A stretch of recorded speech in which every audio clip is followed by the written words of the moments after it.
क्या शुभ नाम है बहन जी आपका? सुनीता। कहाँ से आए हैं आप? मदनगिरी, नई दिल्ली। संत रामपाल जी महाराज जी से दीक्षा लेने से पहले आप किन भगवान की भक्ति करते थे? संत रामपाल जी महाराज जी की भक्ति लेने से पहले मैं ब्रह्मा विष्णु शिव सबकी भक्ति करती थी। और जो मेरे सास ससुर है वो सब भूत प्रेतों की भक्ति करते थे, तो मैं भी उनके साथ करती थी। जैसे मेरे सास ससुर मानते थे वैसे ही करती थी मैं भी। मैंने बहुत पूजा पाठ करी, बहुत करी, लेकिन मुझे उससे कोई लाभ नहीं हुआ। मुझे इसलिए लाभ नहीं हुआ क्योंकि मैं बहुत विश्वास करती थी। मैं 20 साल से परेशान थी। आज मुझे 20 साल हो गए। 20 साल से मेरे को कोई लाभ नहीं हुआ। मेरे पति है, आज वो भगत जी ने उन्होंने नाम ले रखा है और वो मेरे भगत जी है। उनको बहुत परेशानी थी, मैं उनको लेके बहुत परेशान थी। वो बहुत शराब पीते थे, वो मेरे बच्चों को भी मारते थे। और जब रात को 10 बज जाते थे तो मेरे बच्चे बोलते थे, मम्मी पापा आएंगे मुझे मारेंगे, पापा आएंगे मुझे मारेंगे। मैं बच्चों को हौसला देती थी, बाबू रो मत, चुप हो जा, रो मत। मैं बच्चों को हौसला देती थी। तभी मेरे भगत जी आए, दारू पी कर आए, रात को 10 बजे आए। आते ही उन्होंने पूरी गली में सबों का दरवाज़ा खटखटा दिया। सारे गली में, पूरी गली में लड़ाई मच गई। तब मैंने उनको बचाने की कोशिश करी। आपस में सारी गली में लड़ाई हो गई। क्या करूँ, बहुत परेशान हो गई। फिर उनको कैसे न कैसे कर पकड़ के उनको अंदर लेकर आए, उनको चुन्नी से बांधा। नहीं बस में हुए वो किसी के। फिर मैं कंपनी में ड्यूटी जाती थी, वहाँ पर मेरी एक बिमला दीदी है, वो आज भगतमती है, उन्होंने नाम दीक्षा ले रखा है। उन्होंने मुझे बताया, उन्होंने कहा, मैंने दीदी से बोला कि दीदी मेरा भगत जी बहुत दारू पीते हैं और उनके शरीर में पता नहीं क्या क्या आता है। रात को 12 बजे उठ के वो हंसते हैं। क्यों हंसते वो? तो दीदी कहती थी, वो तो तेरे घर में ना जो उनके शरीर में आता है वो भूत आता है। मैंने बोला, नहीं दीदी आप झूठ बोलते हो, आप झूठ बोलते हो, भूत ऊत कुछ भी नहीं है। हमारे जो घर में ऊत परीत की जो पूजा करते हैं वही है हमारे घर में। वो कहती थी नहीं। मैं बोलती थी, वो कहती थी कि तुम्हारे ब्रह्मा विष्णु शिव भी नासवान है, ऐसे बोलती थी। तो मुझे गुस्सा आता था, दीदी आप ऐसे मत बोला करो, वो हमारे भगवान है। कहती तुम्हारे भगवान ने क्या दिया है तुम्हें, क्या दिया है, ऐसे मुझे बोलती थी। तो मैंने उसको ज्ञान को सुना, मैंने 1 साल सुना इस ज्ञान को। फिर जब मेरे भगत जी पे आप बीती हुई थी, उस दिन की रात, उस दिन जब मेरे पति सबका दरवाज़ा खटखटा दिए थे, उसके बाद उनको पकड़ के घर में लेकर आई। उसके शरीर में जो आ रहा था, जो भूत आ रहा था, वो मुझसे लड़ रहा था, वो मुझसे पूछता था। मैंने उससे पूछा, तू कहाँ से आया है, कौन है? मैं तो तुझे अपना ऊत परित मान के तुझे पूजा करती हूँ, तो क्यों सताता है इनको, क्यों परेशान, क्यों पिलाता है? पता है उसने क्या बोला? उसने हंस के बोला, जिस भगवान जिसकी तू पूजा करती है, ऊत परितों की पूजा करती है, मैं तेरा देवर नहीं हूँ। मैंने सोचा, मैंने बोला नहीं, मेरी सास बोलती कि तू तेरा देवर है। वो देवी देवता समझ के मैं उनकी पूजा करती थी।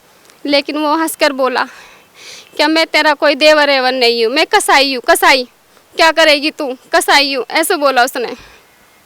फिर मैं बहुत परेशान होगी, बहुत रोने लगी। उसने बोला, ताली बजा बजा के ऐसे कर के बोला वो। उसने बोला, मैं तेरे इसको लेके जाऊंगा, आज की रात में इसको लेके जाऊंगा, ऐसे बोला उसने। मैंने बोला, मैं इसको नहीं ले जाने दूंगी, भगवान से बड़ा कोई नहीं है, मैं इसको नहीं ले जाने दूंगी।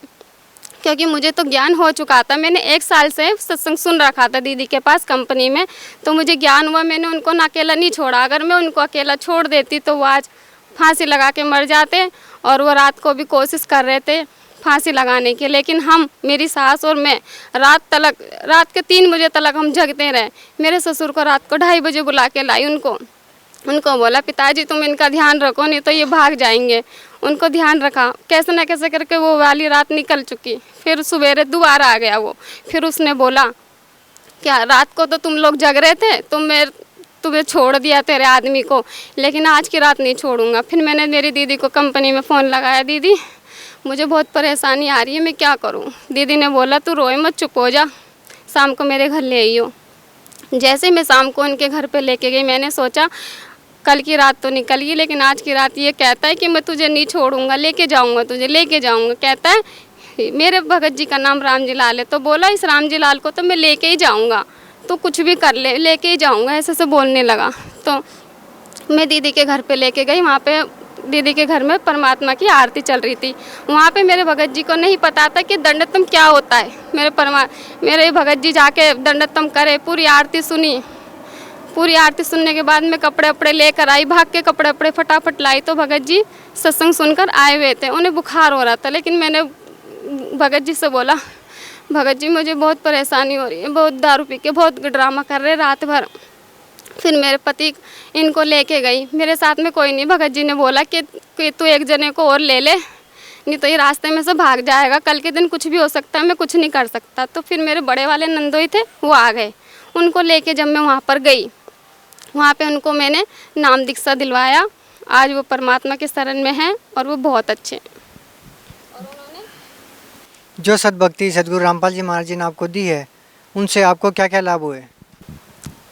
जो सतभक्ति रामपाल जी महाराज ने हमें दी है वो तो बहुत अच्छी भक्ति है, और सबसे अच्छी भक्ति तो हमारी आत्मा की है। जो आज हमें जो मानव शरीर जो मिला है, ये हमें इसलिए मिला है, हमें भक्ति करने के लिए। आज तक ऐसा कोई संत नहीं मिला हमें भक्ति कराने के लिए, और जिसमें मैं विश्वास रखती थी ब्रह्मा विष्णु सिंह में, उससे मुझे कोई लाभ नहीं मिला। अब मैं परमात्मा के शरण में हूँ, बहुत अच्छी हूँ।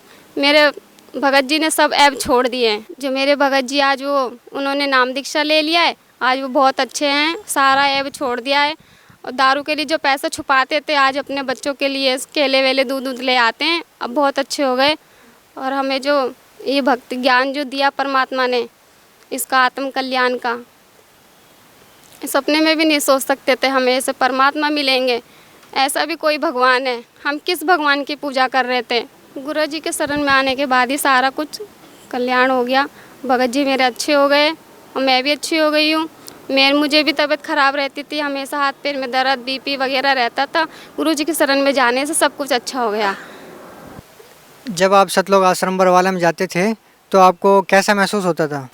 जब सतलोक बरवाला में जब हम जाते थे तो मुझे बहुत अच्छा लगा। मुझे वहाँ पे शांति महसूस हुई, क्योंकि मेरे घर में मैं बहुत परेशान रहती थी, मुझे अच्छा नहीं लगता था कुछ भी।